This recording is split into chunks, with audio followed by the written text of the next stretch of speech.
Hello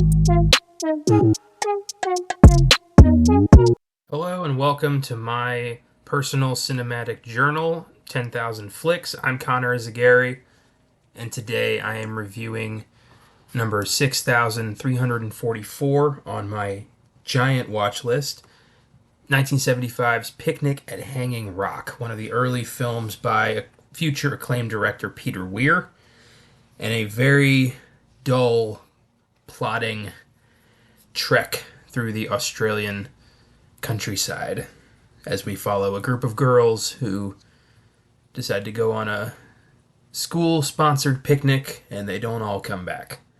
The ones that don't come back, we don't really find out what happened. Anyway, my film list has grown, actually shrunk to 9,127 films as I went through it and decided to cut most of the films that I had seen frequently but not reviewed on Letterboxd. Just didn't seem right. They don't belong here. I'll watch them at some point. Again, I know I will. I'm watching one right now. 2001's Just Visiting. Hilarious remake of a French comedy. I've never seen the original. I've had the first one the remake since I was a kid. It's ridiculous, but it's funny. Anyway, so I lost a lot of films doing that. So we're far away from 10,000. But you know what? There's always going to be more. I'm always finding more. So we will get to 10,000. So that Picnic at Hanging Rock, this is available to stream on Max, the streaming service formerly known as HBO Max. And I was, in my apartment. One of the last films I'm going to watch in this apartment, as I'm currently in the process of getting a new one closer to my job. And I watched this film alone in my apartment. My cat, Seymour, was not with me. He's away at the moment while I tidy things up here. And I turned the film on and immediately had two films appear in my mind's eye. The first was The Virgin Suicides, 1999, Sofia Coppola. The other was 1985, A Room with a View. You pretty much combine those two movies, you get Picnic at Hanging Rock. And I didn't like either of those two movies. So right away I was like, fuck. We got a dud. And I know it's a me problem. This is a critically acclaimed film, but I don't like dull, plotting, pointless, plotless, storyless movies about people, just especially teenagers, just being teenagers. Some directors can get away with it better than others, like Richard Linklater is one of the few who really knows how to capture the idiocy of the American teenager.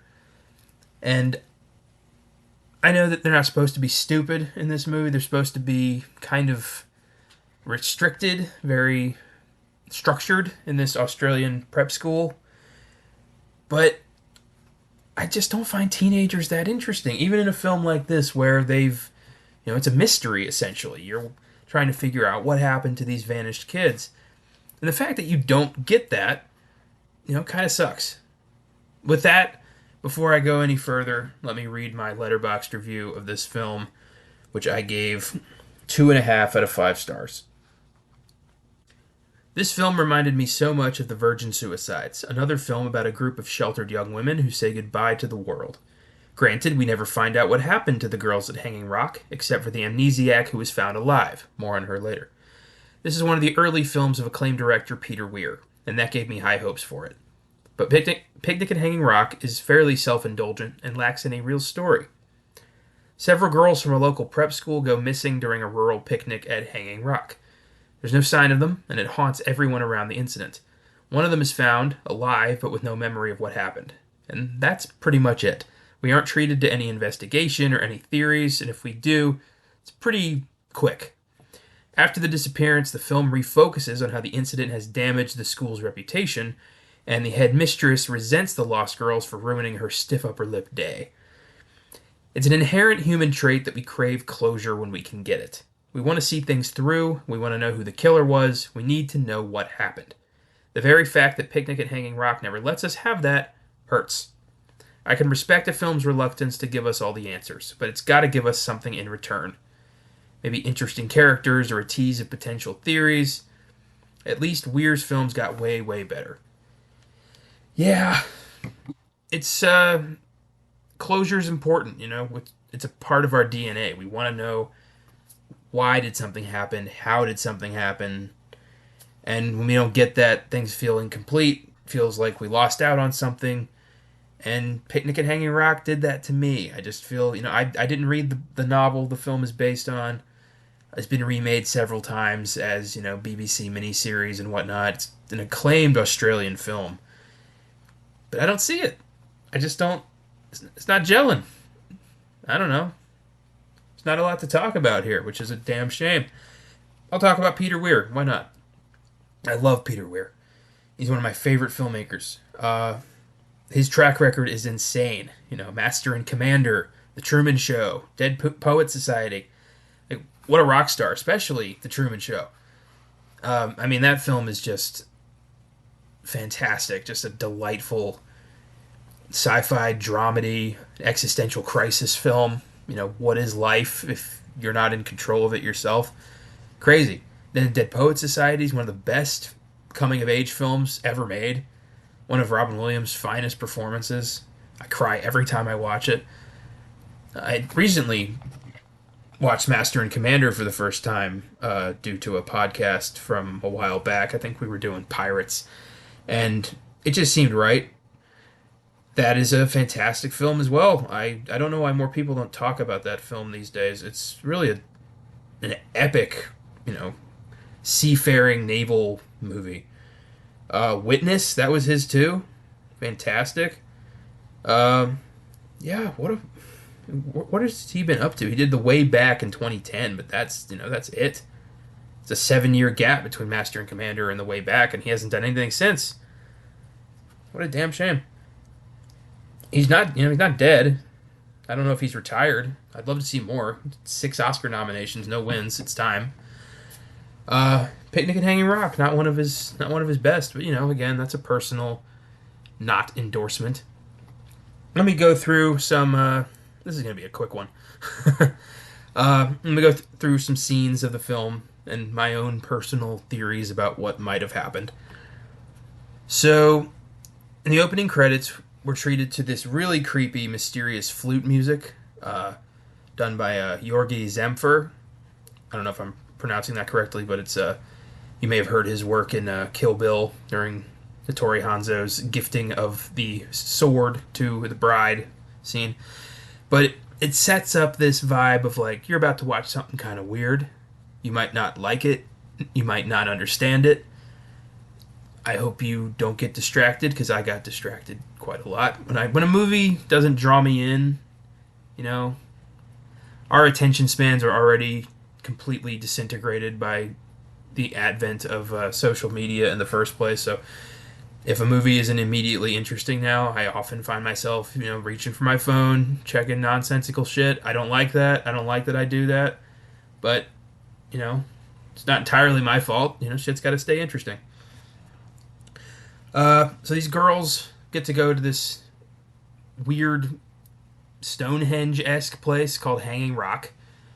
There's definitely a like druid magic vibe to this movie, some kind of ritualistic shit, especially when they're cutting the cake in honor of Saint Valentine, where they're all like standing in a circle chanting about the saint, and they cut the cake in a very deliberate manner. I don't know if this is like a lot of red herrings, because, you know, I don't know. There's one kid, Sarah, who Mrs. Appleyard will not let go to the picnic for some reason. I think her grades are low or something, or Mrs. Appleyard is just a huge bitch. Sarah tries to memorize this poem for Mrs. Appleyard, but can't do it, and then says, like, I memorized my own poem that I wrote, and Mrs. Appleyard is like, yeah, no, shut up. I don't want to hear that. Great teacher. So when the kids actually get to Hanging Rock and they go off on their own, there's this pulsing bass, almost like, an otherworldly force is pulling them in. Could be witches, could be aliens, could be Satan, I don't know. But the bass in my apartment was just like thump, thump, thump. It was really cool. It was like I was in a fucking rave. One of the girls is found alive, doesn't remember anything, and that's not good enough for the survivors, the other girls who really want to know what happened. So they corner her towards the end of the movie, swarm her, and demand answers. Like she's just going to randomly remember everything, and they just scream at her, very much like the opening scene of Carrie, just yelling and screaming at her and assaulting her. And it again goes back to that idea that people need closure, people need to know what happened, and in the end, it just says they never found them. I mean, kind of a cop-out, almost like the writer of the book just couldn't figure it out. It's like, fuck it, they never found him. There you go. I don't know. But I do think it was some kind of, they summoned some ritual, some druid force, and it claimed them on St. Valentine's Day. That's where I would have gone. I would have made the third act of this thing full-blown horror, because it has a folk horror vibe. It reminds me of films like The Blood on Satan's Claw and V, and it has that 70s folk horror vibe, The Wicker Man. I'm surprised that Weir didn't veer in that direction, because all the pieces are here. But, I digress. Those are my thoughts on Picnic at Hanging Rock. Not a great movie, but, again, this is all subjective. If I don't like it, that doesn't mean you won't like it. Give it a shot. Austin, I know you're listening. You probably will really like this. You love Peter Weir, and you love meandering teenage movies, so there you go. My next pick is number 1855, Cosmopolis. David Cronenberg film from 2012 starring Robert Pattinson, and that is all I know about this movie. I know it's free to stream on Tubi, which is where I will be watching it. It's always exciting to dig into a director as acclaimed as David Cronenberg, and for me, his work has been hit or miss depending on how fucking weird I'm willing to go that day. Love The Fly, not a big fan of Videodrome. Love Eastern Promises, not a big fan of Scanners. Really didn't like Crimes of the Future, but I remember really enjoying A History of Violence. So, whatever. We'll see where we go with this one. I'm excited. Also excited to get out of the P's. Finally, we're in the C's now. Random number generator is yet to really fail me. At the very least, I know I'm going to watch something interesting. Thanks for listening. If you want to keep up with what we do, you can subscribe to our social medias, Facebook, Instagram, Twitter at Filmgazm Productions. Subscribe on YouTube.